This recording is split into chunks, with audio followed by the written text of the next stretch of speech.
Hello there, my name is Richard, and got another review for an iPad accessory, and this is the Pogo Sketch, made by 10-1 company.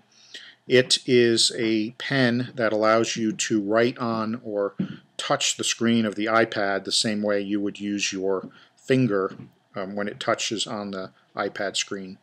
And I think it's mostly used by artists. But the reason that I wanted it was to be able to write notes during a meeting, because sometimes you don't want to type, especially if you're at a meeting and someone draws something on the whiteboard and you want to make a copy of that with your iPad and be able to draw whatever they drew. And sometimes you also just want to use it to make some sketches and things on your iPad. So this is available at most Apple stores. I got this one at my local Apple store. They don't keep them on the floor. You have to ask a salesperson, and then they said that they keep them in the back. It sells for $14.95, so it's fairly inexpensive, and it looks like a little pen. So let's go ahead and open it. Take a look at how well that it works.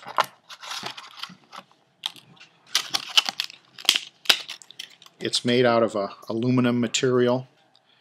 It's got a little Pogo Sketch logo on the end. It's got a hole there if you want to attach it to a lanyard, and a little plastic clip here to put it in your shirt.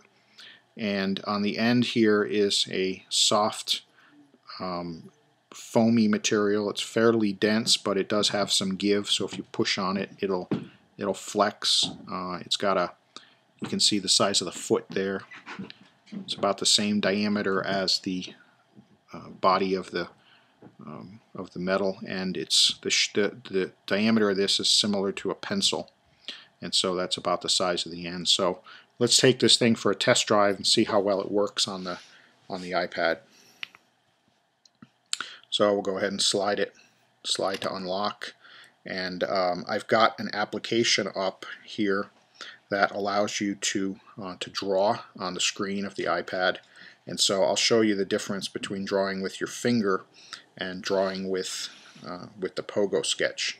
So if I'll tilt it up here towards the camera. So if I take my finger and I draw, well, let's choose the pen tool down here, and then allows me to draw on the screen there with my finger. As you can see, works fairly well, follows your finger along pretty good.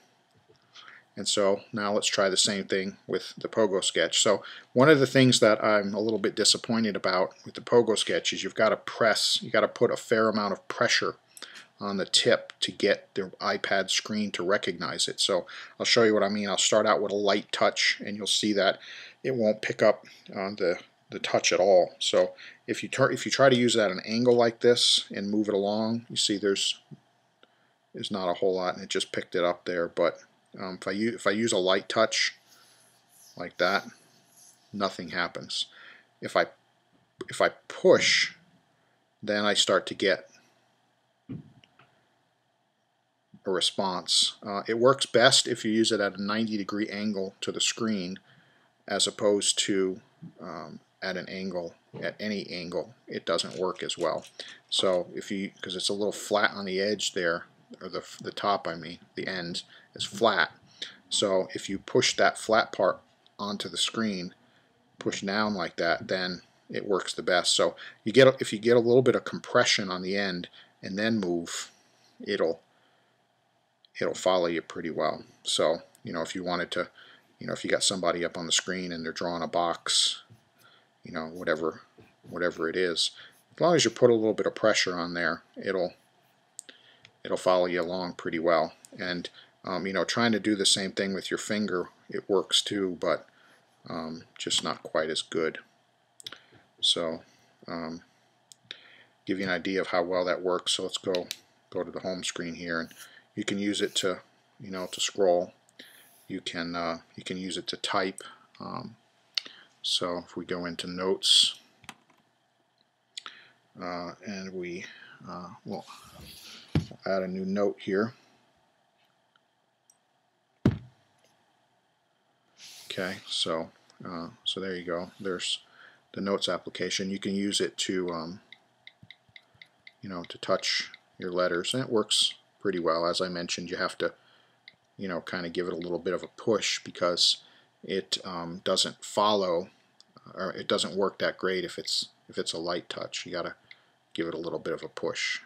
So it works okay. I wish that the end was a little bit pointier, but I think that the reason they did that is because the screen on an iPad is really not designed to be a precision pinpoint input. It's expecting something the size of a finger in its touch, and so it's unlike some of the other like a tablet touchscreen, a Windows tablet touchscreen, where it's designed to be used with a pen. Since this isn't designed to be used with a pen, I think that's why the end is a little bit bigger like that, but it still works pretty good.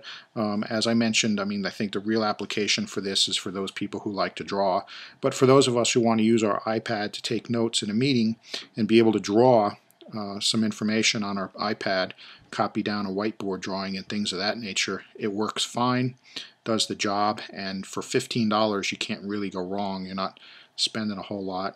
Not sure how long this tip is going to last.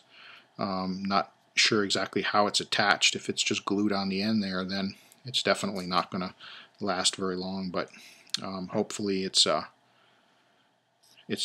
inserted down this tube some way. But overall, I'd give it a recommendation and say that it does what it's advertised to do. So thanks for spending the time, and if you want to pick one of these up, you can get it at just about any Apple store.